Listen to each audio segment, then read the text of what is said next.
A'udzubillahi minasyaitonirrajim. Bismillahirrahmanirrahim. Assalamualaikum warahmatullahi ta'ala wabarakatuh. Alhamdulillahi rabbil alamin. Wassalatu wassalam ala al-mab'us rahmatan lil alamin. Habibina wa sayyidina wa maulana Muhammadinil karim.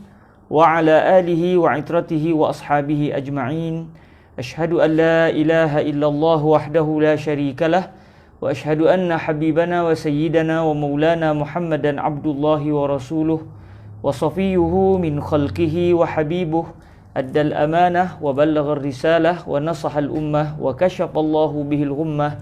Allahumma salli wa sallim wa zid wa barik ala habibina wa sayyidina wa maulana Muhammadin wa ala ali sayyidina Muhammad. Amma ba'd. Alhamdulillah, kita sama-sama mengucapkan terima kasih tidak terhingga kepada Allah Azza wa Jalla yang terus memberikan kepada kita kebaikan untuk dapat terus berada di dalam majlis ilmu. Walau apa keadaan sekalipun, walaupun kita berada di mana-mana sekalipun, walaupun kita tidak setempat secara fizikal, namun Allah Azza wa Jalla memberikan kepada kita nikmat dapat terus bersiaran, dapat terus mempelajari ilmu walaupun kita mungkin berada jauh daripada tempat kelas itu diadakan. Ini adalah satu nikmat yang besar yang Allah Subhanahu Wa Taala kurniakan kepada para pecinta ilmu. Dan man salaka tariqan yaltamisu fihi ilman sahhalallahu lahu bihi tariqan ilal jannah. Barang siapa yang melalui satu jalan untuk dia menuntut ilmu, Allah Azza wa Jalla akan mempermudahkan baginya untuk melalui jalan ke syurga Allah Azza wa Jalla. Sebab dengan ilmu kita akan takut kepada Allah. Dengan ilmu kita akan sayang Allah. Dengan ilmu kita akan kenal aturan-aturan Allah. Lalu akhirnya ilmu memandu kita untuk pergi kepada keridhaan Allah, membawa kita ke syurga Allah Azza wa Jalla insya-Allah Subhanahu wa taala. Para hadirin yang dirahmati Allah Subhanahu wa taala, kita sebelum lebih kurang dalam 2 minggu lepas saya mohon maaf, hari Ahad minggu lepas tak dapat saya bersama-sama dengan tuan-tuan perempuan yang dirahmati Allah. Kebetulan kami hari Ahad minggu lepas menziarahi Al-Fadil Syekh Nazrul bin Abdul Nasir di zawiyah beliau di Pedu untuk kita membincangkan majlis bersilaturahim sambil membincangkan majlis yang akan dibuat pada hari Rabu ini. Hari Rabu ke Ustaz Azim? Hari Rabu dekat ni kita akan buat majlis pembacaan kitab Safinatun Najah karangan Syekh Syekh Salim bin Abdullah ataupun lebih juga dikenali dengan nama Syekh Salim ibn Sumair Al-Hadrami, yang kitab ini insya-Allah tuan guru kita Al-Fadhil Ustaz Nazrul Nasir akan membacanya secara bacaan semata-mata.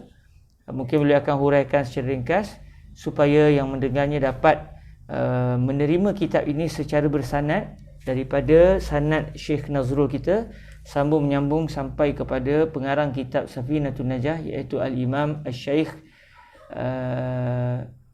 Syekh Salim bin Abdullah Ibni Sumair Al-Hadrami radhiyallahu taala anhu ardah. Jadi pada minggu lepas saya mohon maaf, kami balik daripada rumah beliau sudah agak lewat, dan dalam masa yang sama di tempat beliau tu kebetulannya perjalanan daripada rumah beliau nak ke Al-Usta ketika itu bermasalah dari segi internet sebab masuk kawasan kampung. Lalu memang kalau nak buat kelas dalam kereta sekalipun tidak sesuai. Jadi ala kulli hal, alhamdulillah pada pertemuan hari ini kita dapat bertemu dan kita akan menyambung pembacaan kitab Qurratul Ain karangan Al-Imam Al-Khattab Al-Maliki kepada Imam Al-Haramain Al-Juwaini pengarang kitab Al-Waraqat, kepada Imam Jalaluddin Al-Mahalli yang menghuraikan matan waraqat, dan kepada Al-Imam Al-Khattab Al-Maliki yang telah menghuraikan huraian Al-Imam Al-Mahalli ke atas matan waraqat. Kepada mereka bertiga, juga kepada guru-guru mereka bertiga, juga kepada para murid mereka, juga kepada seluruh para ulama kita yang telah bertukar-lumpus menyampaikan ilmu Islam, dan juga kepada para pencinta ilmu kita hadiahkan Al-Fatihah. A'udzubillahi minasyaitonirrajim. Bismillahirrahmanirrahim. Alhamdulillahi rabbil alamin. Ar-Rahmanir-Rahim, Maliki Yawmiddin, Iyyaka na'budu wa iyyaka nasta'in, Ihdinas siratal mustaqim, siratal ladzina an'amta 'alaihim, ghairil maghdubi 'alaihim waladdallin. Amin. Baik, bismillahirrahmanirrahim. Pada 2 minggu lepas kita telah pun meneliti tentang adakah orang bukan beragama Islam mereka bertanggungjawab dengan hukum hakam syarak ataupun tidak. Pada pertemuan lepas juga kita telah meneliti siapakah dia mujtahid, siapakah dia orang yang bertanggungjawab dengan hukum hakam syarak ataupun kita panggil dengan istilah siapakah dia al-mukallaf. Jadi pada hari ini kita akan melanjutkan satu perbahasan, iaitu adakah perintah daripada seseorang atau perintah daripada Allah ataupun daripada Rasul, adakah perintah itu sebenarnya adalah larangan daripada kita melakukan perbuatan yang bercanggah dengan perbuatan yang ditegah. Baik, para hadirin yang dirahmati Allah, ada soalan, kitab Safinatun Najah nanti guna syarah apa? Baik, di Pedu nanti pada hari Rabu ni kita baca matan. Kita akan baca matan Safinatun Najah. Al-Fadil Syekh Ustaz Nazrul akan baca kitab ini matan sahaja. Daripada awal matan beliau akan baca sampai habis matan supaya kita direzekikan mendengar kitab ini secara penuh daripada Al-Fadil Syekh Ustaz Nazrul kita. Dan Al-Fadil Ustaz Nazrul telah pun mendengar kitab ini secara penuh daripada guru beliau naik sampai kepada pengarang. Jadi kita tak baca kitab syarah, kita baca kitab matan. Dan Alhamdulillah baru-baru ni Ruwaq Jawi pun telah diizinkan Allah menerbitkan kitab Safinatun Najah yang telah diterjemahkan ke dalam bahasa Melayu dan insya-Allah akan dijual di Zawiyah Nasiriyah nanti insya-Allah. Kelas pertama sehingga ke-9 ada rakaman tak? Ada kalau puan-puan ataupun Abu Humairah cek di Facebook Ruwaq Jawi, daripada kelas pertama sampai kelas 9 ada. Cuma untuk pengetahuan semua, kelas kita ini adalah lanjutan daripada kelas yang telah kita adakan di Mesir sebelum ni. Jadi memang kelas ini yang kita kata kelas yang ke-9 ini itu setelah saya berada di Malaysia. Namun sebelum tu sudah ada kelas yang yang sudah ada di Mesir. InsyaAllah kalau kita mampu nanti kita akan kumpulkan semula daripada kelas pertama sampailah kelas yang terkini. Namun disebabkan pelajar-pelajar di sana pun dalam tempoh peperiksaan, setakat ni mungkin kami belum mampu lagi untuk menyenaraikan seluruh kitab-kitab, seluruh rakaman kelas daripada kelas pertama sampai ke kelas kitab ini. Dan untuk pengetahuan semua, kitab ini telah pun kita baca selama setahun yang lepas. Selama setahun, bukan setahun lepas, maknanya tahun 2020, maknanya tahun 1999 kita dah baca kitab ini. Dan sekarang kita berada di tahun kedua, kita baca daripada tengah kitab sampailah insya-Allah tahun ini kita target untuk dapat khatamkan kitab ini biiznillah subhanahu wa taala. Baik, para hadirin yang dirahmati Allah, hari ini kita akan masuk kepada perbahasan wal amru bi syai'i nahyun an diddihi. Imam Al-Haramain Al-Juwaini menyatakan, Fadil Ustaz Fakhrul Razi, Dr. Fakhrul Razi guru kita pun ada bersama dengan kita. Doakan kami doktor, moga-moga Allah memberikan keberkatan kepada semua, Allahumma amin. Baik, kata Imam Al-Haramain Al-Juwaini dalam matan waraqat beliau, wal amru bi syai'i nahyun an diddihi. Perintah untuk melakukan satu perbuatan itu adalah tegahan daripada melakukan lawan bagi perbuatan yang diperintahkan. Ini adalah asal matan waraqat karangan Imam Al-Haramain Al-Juwaini. Lalu kita akan lihat apakah yang dinyatakan pula oleh Al-Imam Al-Hattab Al-Maliki dan juga apa yang dinyatakan pula oleh Al-Imam Jalaluddin Al-Mahalli dalam menghuraikan matan ini insya-Allah subhanahu wa taala.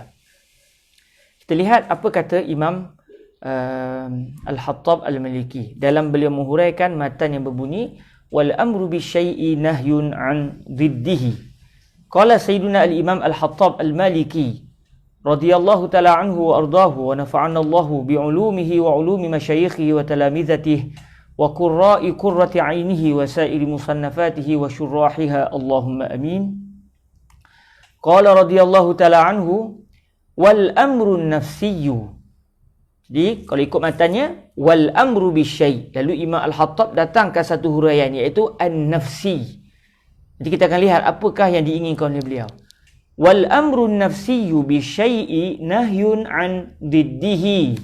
Bima'na anna ta'alluqal amri bi syai' huwa 'ainu ta'alluqihi bil kaffi an diddihi.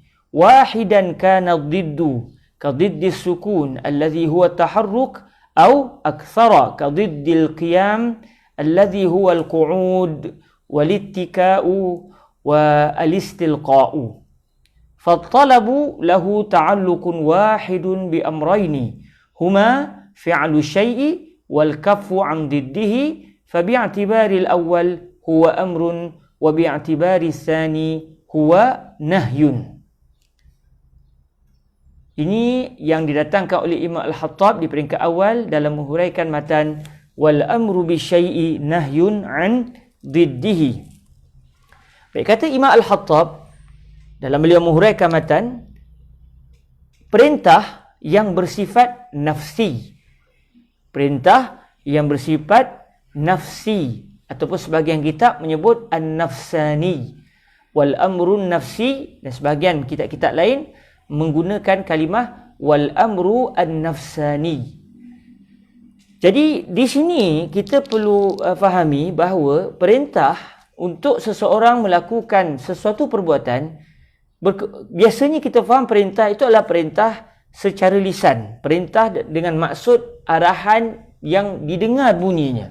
Contoh macam saya kata pada tuan-tuan dan puan-puan sekarang, kalau saya sebut ahibbu Rasulullah sallallahu alaihi wasallam, saya sebut dalam bahasa Arab, saya kata ahibbu ya ahbabi Rasulullah sallallahu alaihi wasallam. Kalau saya sebut pada tuan-tuan, wahai semua yang mendengar, cintailah baginda Nabi Muhammad sallallahu alaihi wasallam, maka ucapan saya, perintah yang berbunyi ahibbu Rasulullah, sayangilah baginda Nabi Muhammad sallallahu alaihi wasallam, kalimah yang berbunyi ahibbu Rasulullah itu adalah merupakan perintah secara lafaz, perintah yang didengar bunyinya, yang berbentuk kalimah. Itu dipanggil sebagai al-amru al-lafziyyu, perintah dalam bentuk lafaz. Namun Imam Al-Khattab Al-Maliki rahimahullahu azza wa jal suatu menghuraikan petikan Imam Al-Haramain Al-Juwaini, yang mana Imam Al-Haramain sebut wal amru bisyai' nahyun an diddihi, perintah untuk melakukan satu perbuatan, satu perkara, itu adalah tegahan daripada lawan kepada perbuatan yang diperintahkan. Lalu Imam Al-Khattab menjelaskan kepada kita, yang diinginkan oleh Imam Al-Haramain dengan maksud perintah di sini bukan perintah dalam bentuk suara, bukan al-amru al-lafzi. Sebaliknya, perintah yang diinginkan di dalam kenyataan beliau adalah perintah dengan maksud an-nafsi, perintah secara nafsi, bukan secara lafaz. Apa pula perintah secara an-nafsi? Baik, para hadirin yang dirahmati Allah Azza wa Jal, apa maksud al-amru an-nafsi? Jadi kalau kita lihat kitab-kitab para ulama kita, mereka menyatakan perintah secara nafsi, secara sanubari, kalau kita boleh terjemahkan begitu, perintah secara bukan lafaz, itu adalah iqtida'u fi'lin ghairi kaffin madlulin alaihi bi ghairi nahwi kuffah. Mudah ceritanya, maksud perintah secara lafaz, maafkan saya, perintah secara nafsi ataupun nafsani itu adalah tuntutan untuk melakukan sesuatu perbuatan. Maknanya satu makna yang ada pada zat yang menyuruh, yang mana makna tersebut bermaksud satu tuntutan yang ditujukan kepada orang yang disuruh untuk melakukan sesuatu perbuatan. Okey, jadi dalam yang biasa kita dengar syair pun, innal kalama la fil fuadi wa innama ju'ila lisanu 'alal fuadi dadila. Innal kalama la fil fuadi wa innama ju'ila lisanu 'alal fuadi dalila. Sesungguhnya kalam, sesungguhnya ucapan, hakikatnya apa yang berada di dalam hati sanubari. Adapun lisan, itu adalah dijadikan sebagai penterjemah kepada apa yang ada di dalam hati. Jadi, maksud perintah secara nafsani ataupun nafsi, perasaan yang ada di dalam diri orang yang memerintah. Kalau yang memerintah itu adalah manusia, contohnya macam ayah kita suruh kita melakukan satu perbuatan, atau ibu kita minta kita melakukan satu perbuatan, sewaktu ibu ataupun ayah tadi meminta kita secara lafaz, maka ketika itu sudah hadir dalam jiwa mereka satu perasaan yang mana perasaan itu meminta. Perasaan itu menuntut kita yang diperintah untuk melakukan perbuatan yang disuruh. Jadi di situ ada dua perkara. Yang pertama, apa yang ada dalam hati mereka. Macam ibu saya bila kata kepada saya, contoh kalau ibu saya kata kepada saya, izhab ila suq. Khairi izhab ila suq. Wahai Khairi, wahai anakku, pergi ke pasar. Yang saya dengar adalah al-amru al-lafzi, perintah secara lafaz. Itu yang saya dengar. Namun sebenarnya ucapan ibu saya kepada saya, izhab ila suq, kamu pergilah ke pasar, ucapan itu sebenarnya adalah terjemahan terhadap satu perasaan dalam jiwa ibu saya, yang mana perasaan itu meminta saya untuk pergi ke pasar. Jadi perasaan itu telah ibu saya terjemahkan dalam bentuk ucapan, iaitu dengan menyatakan kepada saya, dan saya pun dapat dengar, izhab ila suq, pergilah ke pasar. Jadi apabila sesuatu perintah itu ada, dia akan ada dua perkara, iaitu perintah yang ada dalam hati, yang kedua perintah yang terzahir pada ucapan. Itulah yang dimaksudkan dengan al-amru an-nafsi dan juga al-amru al-lafzi. Jadi sedikit tambahan para hadirin dirahmati Allah Subhanahu Wa Taala, di dalam akidah kita, akidah Ahlussunnah wal Jamaah, iaitu akidah Al-Asy'ariyah dan juga Al-Maturidiyah, di sisi Ahlussunnah wal Jamaah, perintah tidak sama dengan kehendak. Dibezakan antara perintah dan juga kehendak. Sebab kalau kita bincang tentang al-amru an-nafsi, mungkin kita kata, oh maksud dia kehendak orang itulah. Kehendak seseorang yang mahukan saya melakukan perbuatan tertentu. Jadi adakah al-iradah, ataupun kita terjemahkan dalam bahasa Melayu dengan kalimah kehendak, adakah kehendak itu sama erti dengan perintah yang bersifat kejiwaan? Lalu yang dipegang oleh Ahlussunnah wal Jamaah, perintah secara kejiwaan, ataupun kita guna bahasa Arabnya al-amru an-nafsiyu ataupun an-nafsaniyu, itu tidak sama dengan kehendak seseorang. Beza. Maknanya kadang-kadang kehendak dan perintah secara jiwa itu sama. Kebetulannya sama. Biasanya begitu. Kadang-kadang kehendak dan perintah berbeza. Apa contoh? Sebagai contoh, Allah Azza wa Jal menyebut di dalam surah yang kita kenali dengan surah Al-Masad, iaitu tabbat yada abi lahabin wa tab. Di dalam ayat ini Allah Azza wa Jal telah menyatakan kepada Sayyidina Muhammad Rasulullah sallallahu alaihi wasallam bahawa bapa saudara baginda, iaitu Abu Lahab, yang merupakan bapa saudara Nabi alaihi salatu wasallam, Abu Lahab ini walaupun bapa saudara Nabi, walaupun sayang pada Nabi, namun oleh kerana Abu Lahab tidak menerima Islam, maka Abu Lahab akan mati sebagai seorang yang tidak beriman, dan penghujung nasibnya akan dibakar dalam api neraka Allah Azza wa Jalla. Semoga Allah menjauhkan kita semua daripada azab api neraka. Allahumma amin. Jadi dalam ayat ini Allah Azza wa Jalla menyatakan bahawa Abu Lahab akan mati sebagai seorang yang tidak beriman kepada Allah. Ayat ini sebenarnya kalau dibincangkan sangat banyak faedahnya. Antara yang saya teringat apa yang disebut oleh guru kami dalam ilmu akidah, iaitu Fadilatul Syekh Dr. Jamal bin Faruq Ad-Daqqaq Al-Hasani.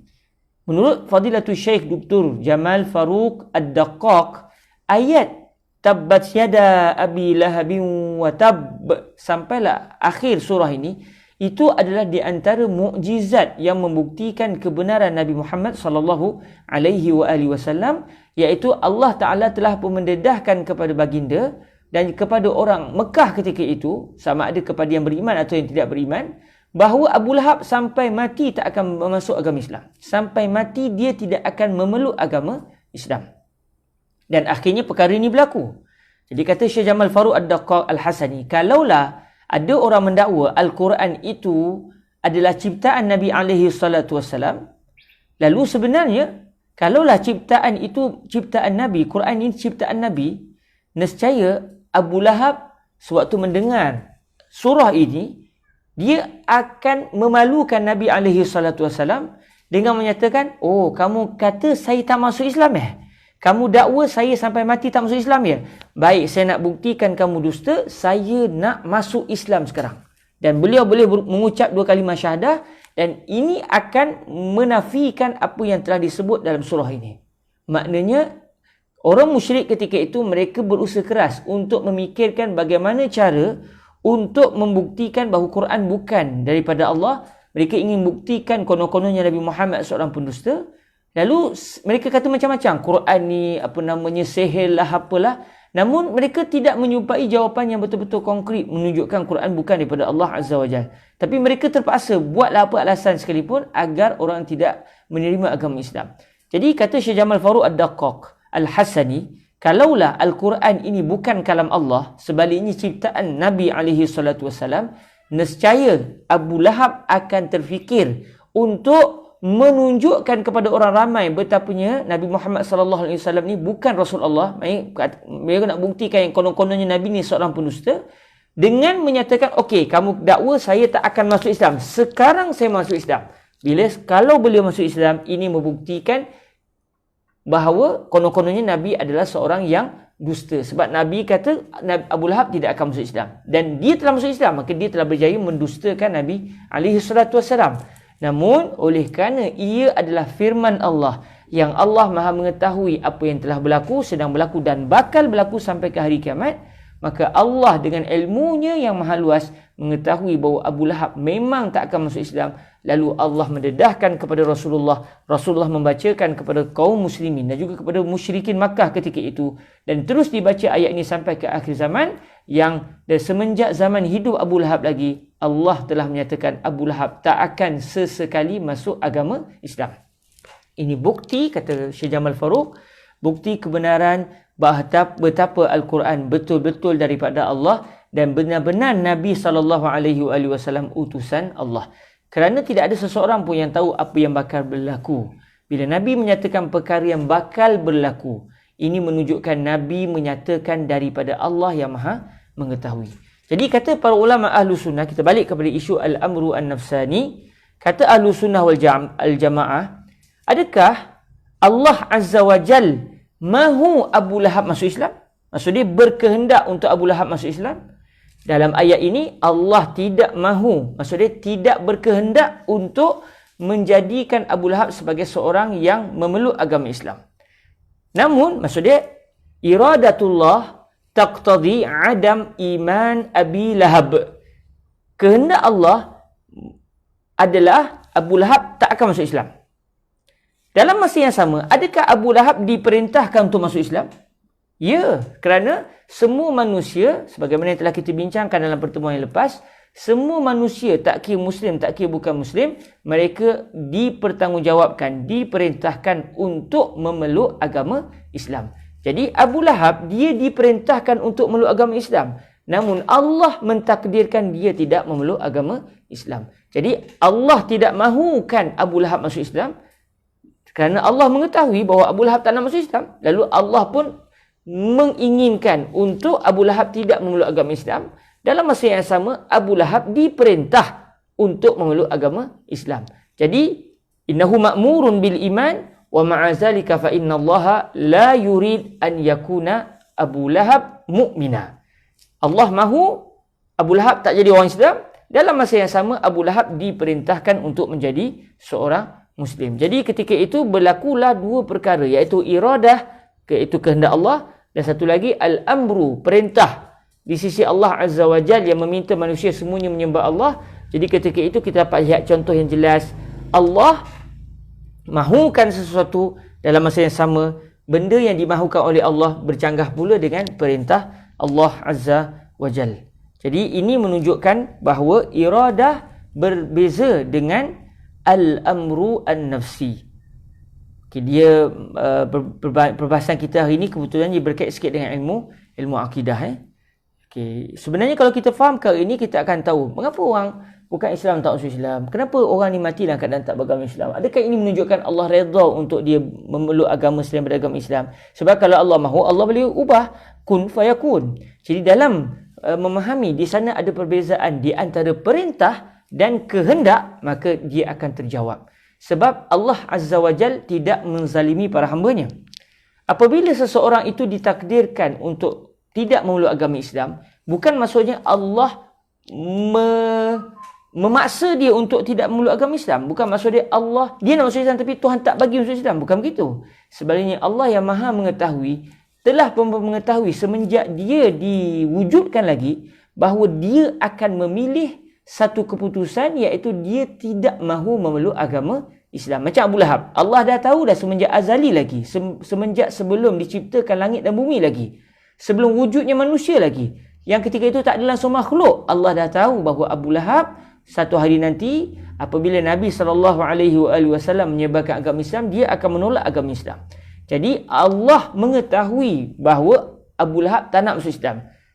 Pun begitu, tak akan berlaku satu perkara tanpa izin Allah. Maksud Allah mengizinkan Abu Lahab untuk tidak memeluk agama Islam. Dengan maksud Allah mahu Abu Lahab tidak memeluk agama Islam.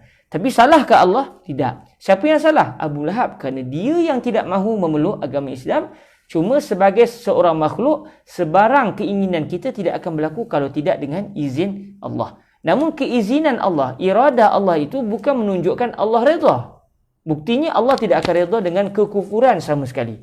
Sebab itu Abu Lahab dia diperintah untuk memeluk agama Islam. Sebab Allah berfirman, Ya ayyuhan nasu ubudu rabbakum. Wahai manusia seluruhnya, sembahlah Tuhan kamu, iaitu Allah Azza wa Jal.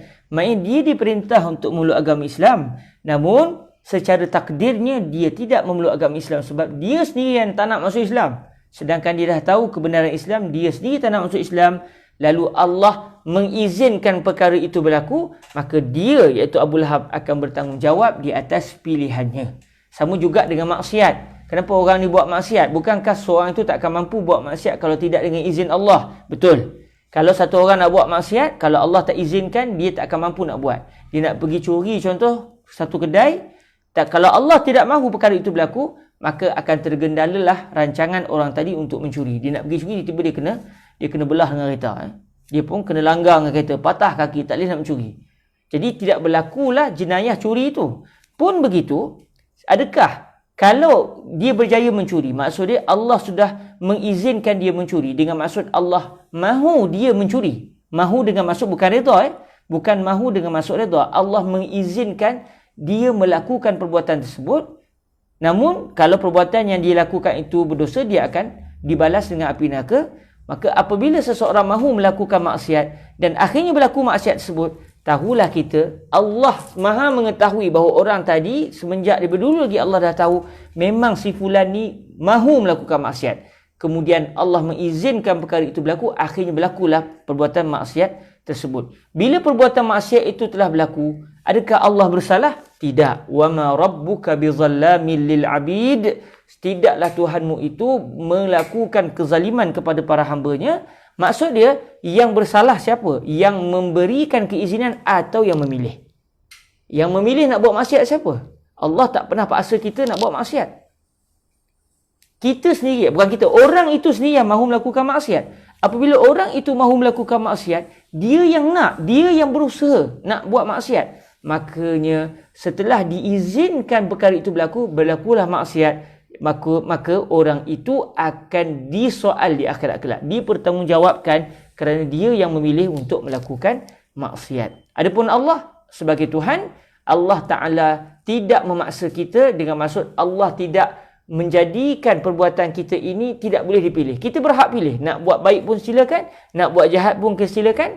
Cuma Allah beritahu, kalau buat baik, balasannya baik. Kalau kamu pilih jahat, okey, terpulang. Tapi di akhirat kamu akan dibalas dengan siksaan Allah Azza wa Jal. Tapi kalau kita nak, bukan kita, kalau satu orang tu dia nak buat maksiat, dia nak pergi curi rumah orang, lalu Allah tidak mengizinkan perkara itu berlaku, dia tidak akan mampu untuk melakukan maksiat tersebut. Maknanya perbuatan kita dan kita semua adalah makhluk Allah Azza wa Jal. Tidak akan berlaku sesuatu tanpa izin Allah. apabila seseorang melakukan maksiat dan berlaku maksiat tersebut, maksud dia Allah telah menetapkan perbuatan itu berlaku kerana si pelaku maksiat nak buat sangat, Allah izinkan, tapi dia akan bertanggungjawab. Tapi kalaulah seseorang itu ingin melakukan maksiat, akhirnya dia pun pergi ke rumah orang tadi, tak sempat nak mencuri, kena tangkap, tak berlaku maksiat curi itu,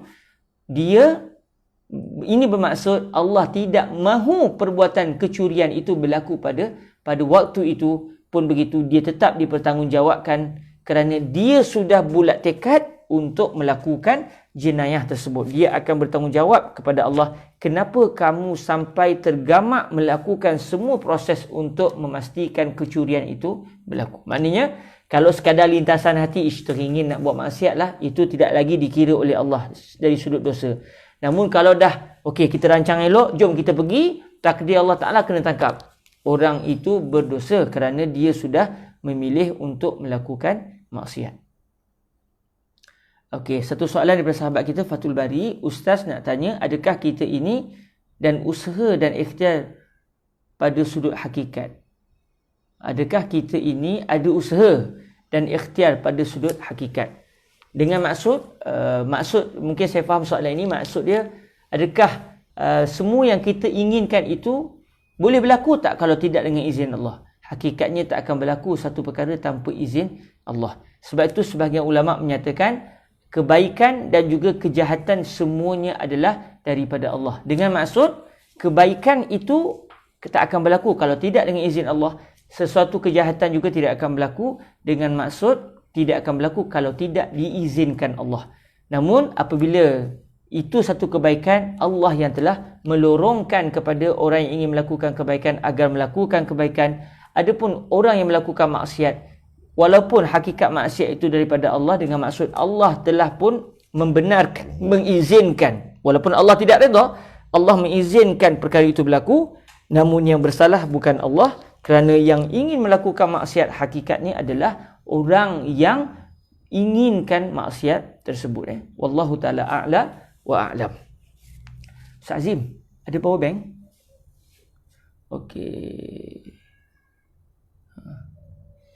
Okey tuan-tuan, kebetulannya saya bukan berada di rumah, saya berada di luar. Jadi nampaknya power bank tak ada. Kita akan teruskan kelas sebab kemungkinan bila masa saja sahabat saya akan ambil saya untuk pergi ke satu lokasi. Malam ni kami ada kuliah di Al-Ustaz. Jadi insya-Allah kita akan teruskan baca dalam masa yang sama. Kalau tiba-tiba kelas kita bertukar tempat dalam kereta pula, tuan-tuan teruslah. Tengoklah pemandangan di Al-Ustaz dan juga di Sungai Bertani insya-Allah dalam perjalanan kita. Okey, macam mana? Ada something tak? Cuba tengok dekat rumah sahabat kita ni ada extension ke apa something. Sebab bateri tinggal sikit, takut tiba-tiba mati tengah kelas. Oh ya, alhamdulillah. Okey, sebentar tuan-tuan saya nak cas apa namanya bateri sekejap. Sebentar. Intazir lahzah. Intazir syuai.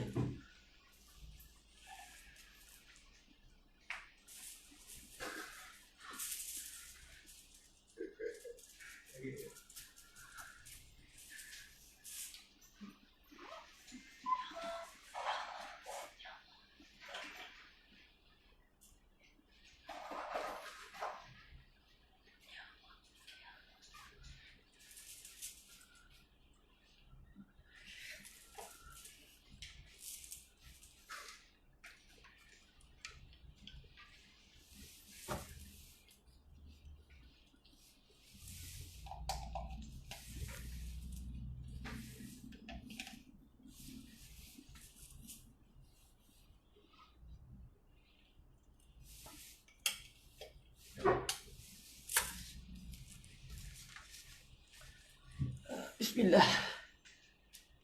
Okey. Hidup tak? Okey, alhamdulillah. Di atas. Okey, tuan-tuan yang dirahmati Allah, itulah sedikit perbahasan yang ingin saya kongsi bersama.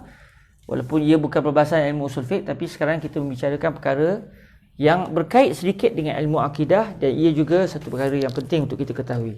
Ini semua menunjukkan bahawa ilmu Islam ni saling kait mengait, saling berkaitan satu sama lain.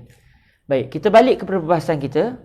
Al-Imam Al-Haramain menyatakan perintah untuk melakukan sesuatu perbuatan itu adalah tegahan dari melakukan lawan bagi perbuatan yang disuruh.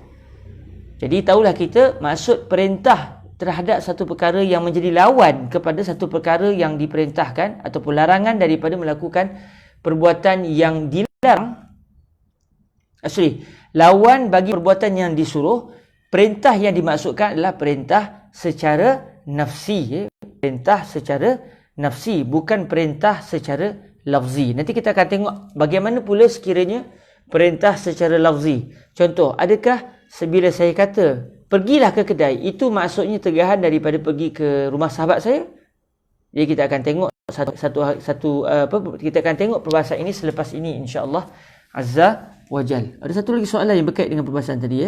Saudara Fatul Bari tanya, Ustaz, di manakah perbezaan di antara contoh perkataan api tak membakar melainkan dengan izin Allah dengan perkataan api tak bakar melainkan Allah yang membakar? Okey. Perbahasan yang dibincangkan ini dia akan berkait dengan isu akidah. Okey. Perbezaan di antara api tidak membakar melainkan dengan izin Allah. Bila kita sebut api tidak membakar melainkan dengan izin Allah, ayat ini dia ada unsur majaz. Maksud dia, kita menisbahkan perbuatan membakar kepada api. Kita kata api tidak membakar. Maksudnya api dia ada, seakan-akan dia mempunyai satu kuasa untuk membakar. Seakan-akan begitu. Namun akidah Ahlussunnah wal Jamaah, akidah Asy'ariyah tidak mengatakan begitu, kerana pelaku bagi semua perbuatan adalah Allah. Sebab tu dalam ilmu akidah disebut al-fa'ilu huwallah.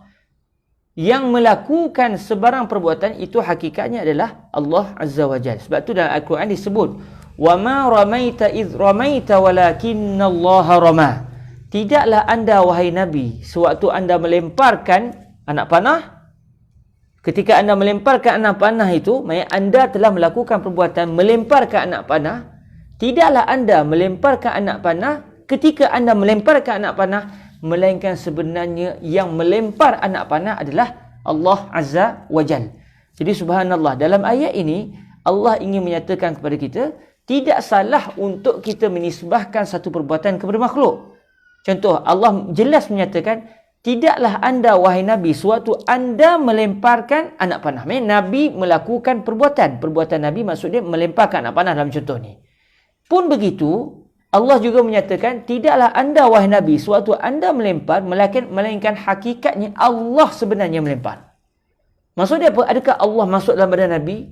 Lalu Nabi pun ketika itu bersatu dengan Allah? Tidak. Wali'ayazubillah. Kita akidah Ahlussunnah wal Jamaah, kita menafikan bahawa Allah menyerap masuk ke dalam makhluk. Itu dipanggil akidah hulul, akidah yang menyatakan Tuhan bersatu dengan makhluk. Maksud dia, zat Allah yang maha mulia, yang maha agung, tiba-tiba masuk menyerap ke dalam badan. Lalu di dalam badan itu ada Allah. Itu mustahil sebab ia akan menyebabkan Allah berbentuk dan Allah bertempat, dan itu mustahil bagi Allah Azza wa Jal. Tapi apa maksud Allah yang melempar? Maksudnya Allah ingin memberitahu kepada kita, kalau tidak dengan izin Allah, tidak akan berlaku perbuatan yang ingin dilakukan oleh Nabi. Sewaktu dalam perang, Nabi melemparkan anak panah. Jadi di sini dalam ilmu tasawuf disebut haqiqah dan juga syariah. Bila kita kata anda telah makan, kamu dah makan belum? Oh, saya alhamdulillah saya telah makan. Saya ambil nasi, saya pun makan. Perbuatan itu kita sandarkan kepada kita. Tetapi sebenarnya yang memastikan ataupun yang menjadikan perbuatan itu berlaku adalah Allah Azza wa Jal.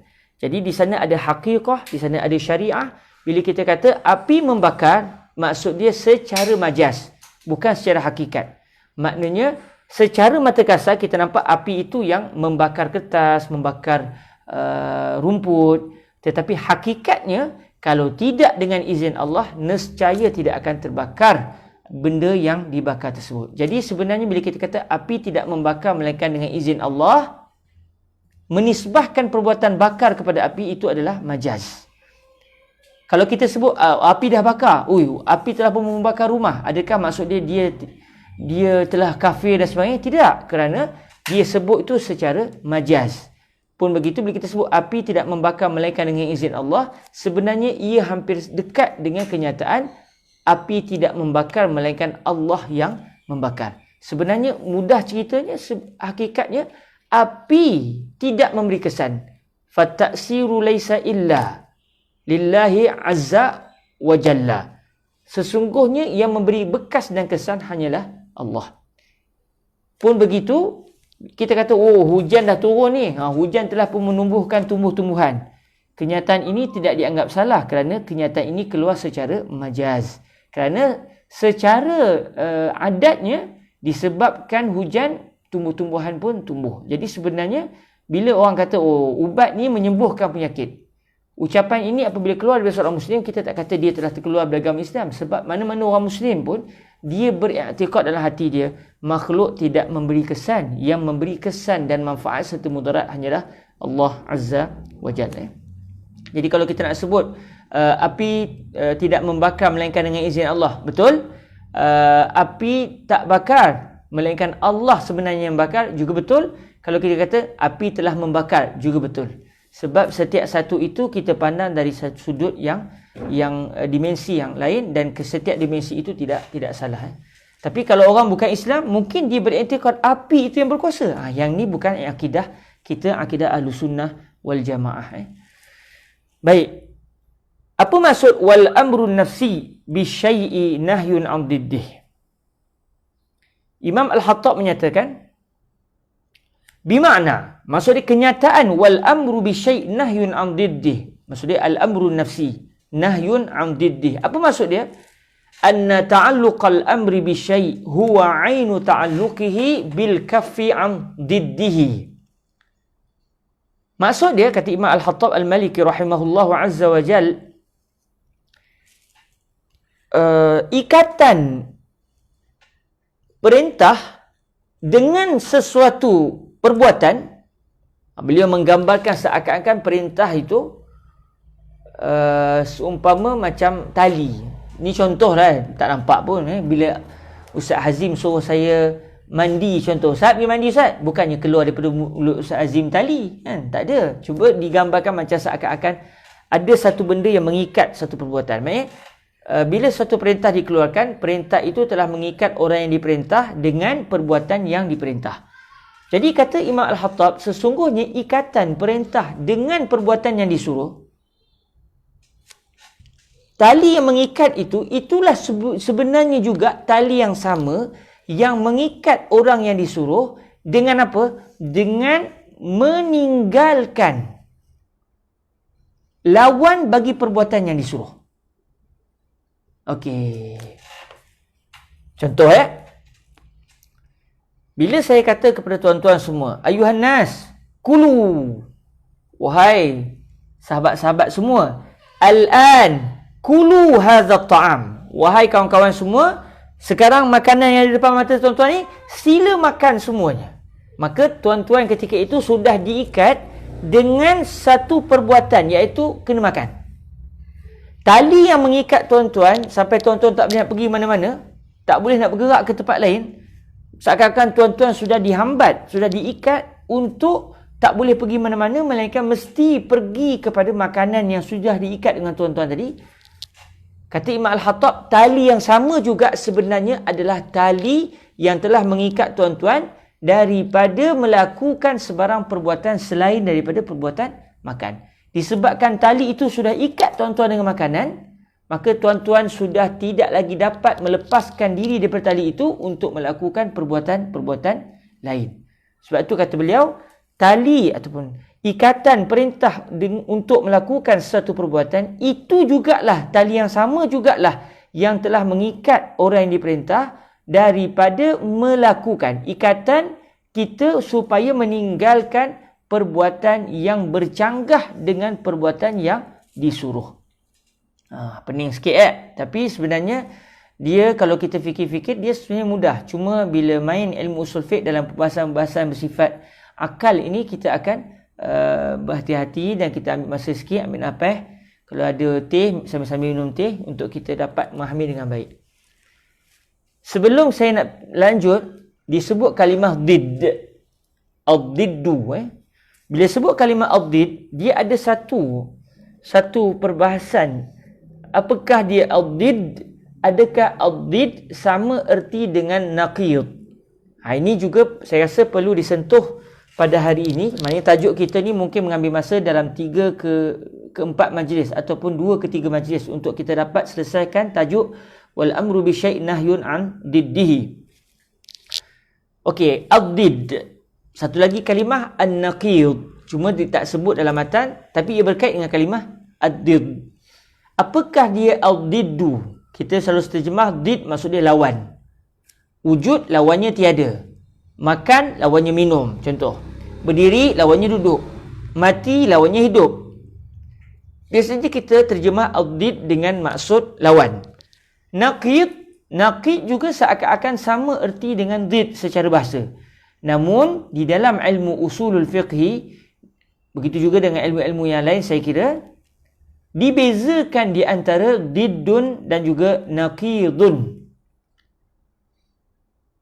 Didd dan juga naqid dibezakan dua kalimah ini secara istilah. Ia penting untuk kita memahami satu istilah dengan tepat. Okey, apakah dia pula ad-diddu dan apakah pula an-naqid? Sedangkan ad-diddu dan juga an-naqidu seakan-akan sama. Kata guru kami yang mulia Fadilatul Syekh Sayyid bin Shaltut Asy-Syafi'i hafizahullahu azza wa jal, sewaktu beliau menghuraikan kepada kami kenyataan yang membabitkan ad-diddu dan juga an-naqid, kata beliau ad-diddan, sebab bila did dia ada lawan ni satu lagi, maka dia akan dipanggil ad-diddan, dua benda yang saling berlawanan. Yang ni lawan ni lawan ni. Hidup lawan mati, mati lawan hidup. Makan lawan minum, minum lawan makan. Berdiri lawan duduk, duduk lawan berdiri. Contoh. Jadi, kata beliau Fadilatul Syekh Sayyid bin Shaltut, ad-diddan amrani wujudiyani bainahuma ghayatul mukhalafah la yajtami'ani wa qad yartafi'ani. Ini adalah terjemahan bagi kalimah ad-diddan secara istilah. Kata beliau, sebentar ya. Okey, ad-diddan adalah dua perkara, amran, dua perkara wujudiyan. Dua perkara yang kedua-duanya adalah wujud, bukan perbuatan yang tak wujud. Kedua-duanya adalah perbuatan yang wujud, wujudiyan. Bainahuma ghayatul mukhalafah. Di antara dua perbuatan yang kedua-duanya adalah wujud ini, di antara mereka berdua saling bertentangan. Maksudnya dua benda yang tak sama dan bertentang, tak boleh wujud serentak. La yajtami'ani. Kedua-duanya tidak boleh wujud serentak. Ad-diddu yang pertama dan ad-diddu yang kedua tidak boleh berada serentak pada masa yang sama, pada waktu yang sama, di tempat yang sama. Tak boleh. Namun, waqad yartafi'an. Kadang-kadang kedua-dua did yang saling bercanggahan ini, yang tak boleh nak duduk serentak ini, mungkin dalam beberapa keadaan kedua-duanya tak wujud serentak. Dua-dua tak wujud. Wujud ad-did yang ketiga pula. Jadi saya ulang sekali lagi. Tajuk ni mungkin kita mungkin mengambil masa muhadharah yang lama, tapi disebabkan kita bukan lagi baca mata waraqat, kita dah mula masuk dalam syarahan. Jadi saya bertanggungjawab untuk menjelaskan perkara-perkara ini supaya kefahaman kita betul-betul jelas. Cuma ianya agak mencabar sikit dan dia mencabar minda kita. Tapi sangat menarik insya-Allah. Kata, saya ulang sekali lagi, kata guru kami yang mulia Fadilatul Syekh Sayyid bin Shaltut Asy-Syafi'i hafizahullahu azza wa jalla, ad-diddani amrani wujudiyani bainahuma ghayatul mukhalafati la yajtami'ani wa qad yartafi'ani. Saya rasa mungkin lebih baik saya tulis di bahagian komen. Untuk siapa yang ingin menulisnya, boleh berkongsi untuk dicatat. Sebentar. Saya buka di laptop sebentar. Lama dah tak cakap KL. Duduk Kedah nak cakap Kedah. Lama tak cakap orang Kuala Lumpur. Satna. Facebook. Okey, kita tengok, kita buka Facebook Ruak Jawi Sat. Alhamdulillah tuan-tuan, hari ini saya gembira sangat-sangat sebab ni ikhlas sikit-sikit lah. Buku cetakan terbaru Ruak Jawi terkini adalah kitab yang saya dan juga biras saya Al-Fadhil Ustaz Luqman, kami alhamdulillah telah pun mentahqiq kitab Syarah Al-Imam Al-Mahalli 'ala Al-Waraqat. Yang kita belajar ni Qurratul Ain. Qurratul Ain adalah huraian Imam Al-Khattab kepada Syarah Al-Imam Al-Mahalli 'ala Al-Waraqat. Alhamdulillah kami telah pun mentahqiq kitab ini, dan sebenarnya kitab ini sudah ditahqiq semenjak setahun yang lepas atau 2 tahun yang lepas, tapi tergendala banyak roja apa semua, dan akhirnya tak cetak-cetak. Kitab tu semua dah siap, melainkan hanya mendatangkan biodata Imam Al-Mahalli. Lepas tu campur sikit dengan datangkan sanad, kemudian campur sikit dengan buat ucapan alwan. Ada 2-3 benda yang tak terlalu payah, tapi disebabkan kedua-duanya ada je rojanya, jadi tak sempat untuk menyiapkan kitab ini. Takdir Allah Ta'ala dalam 3 ataupun dalam 3 minggu lepas atau sekitar sebulan lepas, Ustaz Ammar bin Mustafa selaku bendahari Ruwat Jawi kata, jomlah kita cetak kitab Syarah Imam Mahalli sebab benda dah siap, baik kita cetak. Lalu bila beliau kata cetak, saya pun bertunggu lumus siapkan biodata Imam Al-Mahalli. Padahal dah siap dekat setahun lebih kitabnya, cuma biodatanya tak tertulis, saya pun siapkan. Dan alhamdulillah pada hari ini kitab itu telah pun berjaya dicetak. Alhamdulillah kita cetak 1000 cetakan kita terhadlah, kita cetak hanya 1000. Jadi kalau tuan-tuan ingin mendapatkannya, dan saya juga ingin mendapatkannya insya-Allah, sebab dia membantu kita untuk membaca kitab ini sebenarnya, sebab kitab Qurratul Ain adalah huraian bagi kitab Al-Mahalli. Al-Imam Al-Mahalli menghuraikan matan waraqat. Jadi kitab yang kita pelajari ini menghuraikan kitab Imam Al-Mahalli. Alhamdulillah kita cetak, dan kita cetak secara berwarna. Kita guna kertas warna kuning. Kita pilih kertas yang terbaik untuk meninggikan nilai ilmu usul fiqh dan juga ilmu-ilmu lain, supaya orang tengok kitab agama, kitab bicara tentang agama ini adalah kitab yang bersifat intelektual, bukan kitab murahan, tapi kitab yang begitu bermutu dan bernilai sesuai dengan isi kandung kitab itu sendiri. InsyaAllah alhamdulillah dah cetak, cuma belum dipasarkan lagi. Mungkin dalam sehari 2 ni kita akan mula pasarkan insyaAllah. Okey, balik kepada perbahasan kita. Saya tulis dalam di bahagian komen sebentar, ad-diddan amrani wujudiyani bainahuma ghayatul mukhalafah la yajtami'an wa qad yartafi'an. Okey, saya dah tulis di bahagian komen. Alhamdulillah. Jadi kalau kita tengok, diddan kata Syekh Said Shaltut adalah 2 perkara yang kedua-duanya wujud. Di antara 2 perkara yang saling wujud ini ada percanggahan. Tak boleh kedua-duanya wujud serentak, tapi mungkin kedua-duanya boleh hilang serentak. Contohnya macam mana? Contohnya di antara makan dan tidur. Makan dan tidur. Adakah perbuatan makan itu sama erti dengan tidur? Tidak. Tidur bukan makan, makan bukan tidur. Boleh tak satu orang dia tidur dengan maksud tidur betul, tiba-tiba dia makan? Secara adat dia tidak. Tapi boleh tak satu orang tu, dia tidak makan, dia juga tidak tidur? Boleh. Dia jaga dan dia berlari. Dia tidak makan dan dia juga tidak tidur. Jadi ini contoh kepada perbuatan dengan satu perbuatan yang lain, kita panggil sebagai amran, 2 benda yang kedua-duanya adalah wujud. Di antara mereka saling bercanggah. Tidur bukan makan, makan bukan tidur. Tetapi tidak akan kedua-dua perbuatan ini wujud serentak. Itu dia tidak akan wujud serentak. Dalam masa dia tengah tidur, masa itu juga dia makan. Secara adatnya tak akan berlaku. Dalam masa yang sama, kedua-duanya mungkin boleh hilang serentak. Maknanya makan pun tidak, tidur pun tidak. Boleh juga yang wujud salah satu. Dia tidur dan tak makan. Atau dia makan tapi dia tak tidur. Ya, boleh berlaku. Inilah dipanggil sebagai diddan. Ada satu lagi iaitu an-naqidan. 2 benda yang saling bercanggah juga. Orang terjemah Melayu kita kata bercanggah juga. Tapi dia dibezakan sikit dengan diddan. Apa dia naqidan? Saya tulis di bahagian komen sekejap. Ad-diddan amran. Ustaz Azim, nak sampai dah? 10 minit. Okey, lagi 10 minit. Okeylah, kita pun lagi 5 minit habis.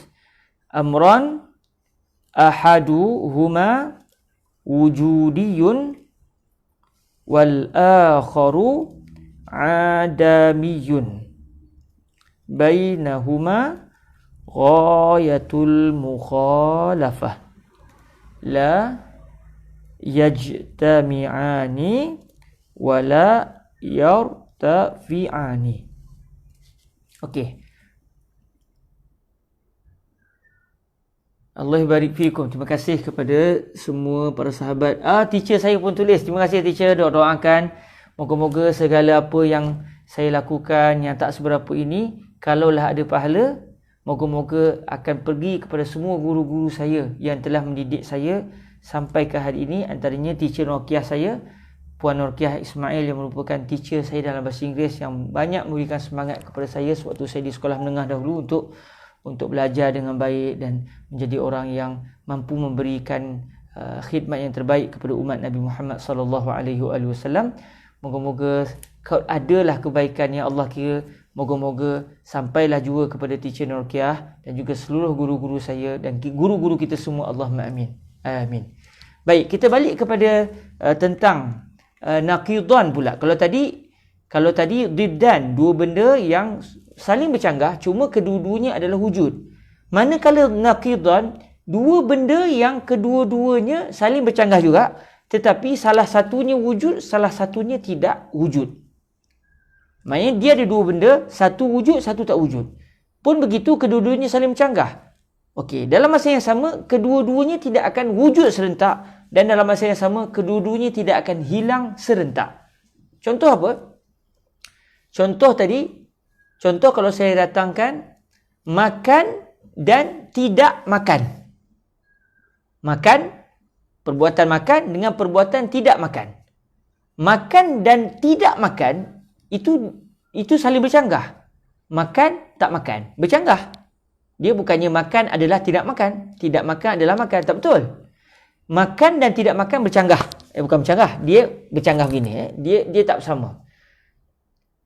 Dalam masa yang sama, makan, bila satu orang makan, nampak dia makan tu. Tidak makan, yang kita menafikan kewujudan makan. Jadi dia tidak wujud.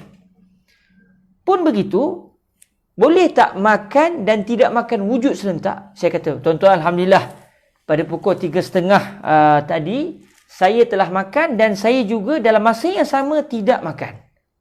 Boleh tak berlaku? Tak boleh. Tak boleh kerana dia merupakan dua benda yang tak akan wujud serentak. Sama macam diddan, la yajtami'an. Dua benda yang tidak akan wujud serentak. Cuma beza di antara diddan dan juga naqidan adalah, kalau yang tadi mula-mula, diddan dua benda yang kedua-duanya wujud. Hidup dan mati contoh. Hidup dan mati. Kedua-dua benda adalah wujud. Kalau naqidan, kedua-duanya perbuatan itu satu wujud, satu tak wujud. Satu wujud, satu tak wujud. Dan beza lagi antara diddan dan juga naqidan adalah pada, kalau diddan mungkin kedua-duanya boleh dihilangkan serentak. Boleh dihilangkan serentak. Contoh, makan dan tidur. Makan dan tidur tak akan wujud serentak. Namun mungkin juga dalam satu masa tidak wujud perbuatan makan, tidak juga wujud perbuatan tidur. Jadi kedua-duanya hilang serentak. Itu diddan. Boleh jadi. Ada juga diddan yang tak boleh dihilangkan serentak. Contoh, hidup dan mati. Boleh tak saya tidak hidup, saya tidak mati? Tak boleh. Mesti salah satu wujud. Pun begitu, kadang-kadang diddan boleh juga kedua-duanya hilang serentak. Contoh macam makan dan tidur. Baik, naqidan pula. Ahlan wa sahlan Ustaz Kamal. Allah barik fiik. Akal Ahmad Dik. Okey. Terima kasih kepada Ustaz Kamal yang bagi kami tumpang rumah beliau yang sangat baik ini untuk kita buat live. Saya musafir lalu, dagang Pak Malau, dagang bertempat, dagang hamba, musafir lalu. Okey. Jadi tuan-tuan yang dirahmati Allah Subhanahu Wa Taala, naqidan pula dia tidak boleh wujud serentak macam diddan, tetapi naqidan dia tidak boleh hilang kedua-duanya serentak. Maknanya contoh tadi, makan dan tidak makan. Boleh tak saya nak hilangkan perbuatan makan dan saya juga dalam masa yang sama nak hilangkan ketidakmakanan itu? Saya tidak makan, saya juga tidak makan. Tak boleh. Kedua-duanya tak boleh dihilangkan serentak. Mesti tinggal salah satu. Sama ada saya tinggalkan tak makan, atau yang saya tinggalkan adalah makan. Jadi inilah beza di antara diddan dan juga naqidan secara istilahnya. Kerana nanti insya-Allah dalam pertemuan akan datang kita akan lihat di sana ada perbahasan para ulama dalam isu diddan dan juga naqidan. Mudah cerita, naqidan ni satu perbuatan kita nyatakan, satu perbuatan kita datangkan sebelumnya kalimah tidak. Hairul bukan Hairul. Hairul dan bukan Hairul. Okey, Hairul dan bukan Hairul itu adalah naqidan. Hairul dan selain Hairul adalah dua benda yang bercanggah. Dia tidak akan wujud serentak. Sayalah Hairul, sayalah bukan Hairul, tak boleh wujud serentak. Dan saya juga tidak boleh menghilangkan kedua-duanya serentak. Saya bukan Hairul, saya juga bukan Hairul. Tak boleh. Dia mesti salah satu. Sama ada saya kata saya adalah Hairul atau saya kata saya bukan Hairul. Itu adalah naqidan. Ada satu lagi diddan. Saya Hairul, saya Hazim. Contoh, saya Hairul, saya Hazim. Hazim dan Hairul dua orang yang berbeza. Jadi, bila saya kata Hairul dan Hazim itu adalah diddan, bukan naqidan. Dia adalah diddan. Tapi kalau saya kata Hairul dan bukan Hairul ataupun Hazim dan bukan Hazim, barulah berlaku naqidan. Jadi Hairul dan bukan Hairul tak boleh dalam satu keadaan mesti salah satu kena wujud. Sama ada Hairul yang wujud atau bukan Hairul yang wujud. Namun saya nak nafikan kedua-duanya serentak itu tidak boleh. Saya hidup, saya juga tidak hidup, tak boleh. Sama ada kamu tidak hidup atau kamu hidup. Kalau saya kata saya hidup, dalam masa yang sama saya makan. Okey, itu satu perbahasan yang, ataupun kita kata begini, saya makan dan saya tidur serentak. Maka kita kata kedua-duanya adalah diddan. Sebab makan dan tidur dua benda yang saling bercanggah. Dia tidak boleh wujud serentak, tetapi mungkin hilang serentak. Dua-dua hilang serentak. Maknanya mungkin dalam beberapa keadaan orang itu dia tidak tidur, dalam masa yang sama dia juga tidak makan. Jadi ini beza di antara diddan dan juga naqidan. Hidup dan tidak hidup itu adalah naqidan. Hidup dan mati pula itu dinamakan sebagai diddan. Makan dan tidak makan itu adalah naqidan. Makan dan minum itu namanya diddan. Baik, sekadar itu saja tuan-tuan yang dirahmati Allah. Kita agak perbahasan kita hari ini agak bersifat akli, bersifat akal sedikit. Moga-moga apa yang saya terangkan dapat difahami dengan baik dan semoga Allah memberikan kefahaman kepada kita semua. Allahumma amin. Sekadar itu saja daripada saya. Doakan saya akan bermusafir daripada Pulau Pinang, daripada Sungai Petani. Daripada Sungai Petani kami akan bergerak pula ke Al-Ustar. Malam ni ada kuliah maghrib di Al-Ustar. InsyaAllah di Mergong. Di Mentalun. Kita akan satu surau di hadapan kediaman Menteri Besar Kedah. Ada satu surau di hadapan tu. InsyaAllah saya diminta untuk berkuliah maghrib di situ. Doa-doakan. Moga Allah Ta'ala selamatkan perjalanan kami ke Al-Ustar. InsyaAllah kita jumpa lagi nak. Doakan kami. Marilah sama-sama kita tangguhkan majlis kita pada petang ni. Kedah hanya kat Kedah lah. Kita tangguhkan majlis kita pada petang ni dengan kita berselawat ke atas kekasih kita semua, iaitu Nabi Muhammad sallallahu alaihi wasallam.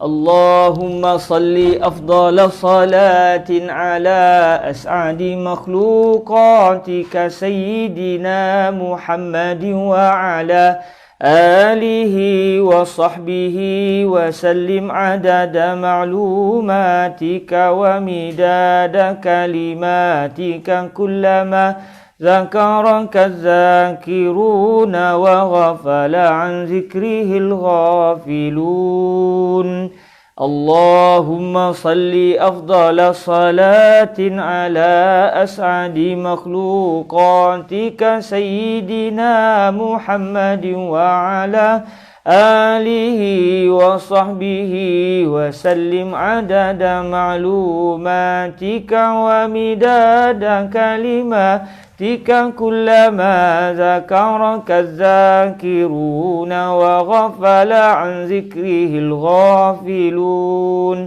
اللهم صل أفضل صلاة على أسعد مخلوقاتك سيدنا محمد وعلى آله وصحبه وسلم عدد معلوماتك ومداد كلماتك كلما ذكرك الذاكرون وغفل عن ذكره الغافلون سبحانك اللهم وبحمدك أشهد أن لا إله إلا أنت أستغفرك وأتوب إليك بسم الله الرحمن الرحيم والعصر إن الإنسان لفي خسر إلا الذين آمنوا وعملوا الصالحات وتواصوا بالحق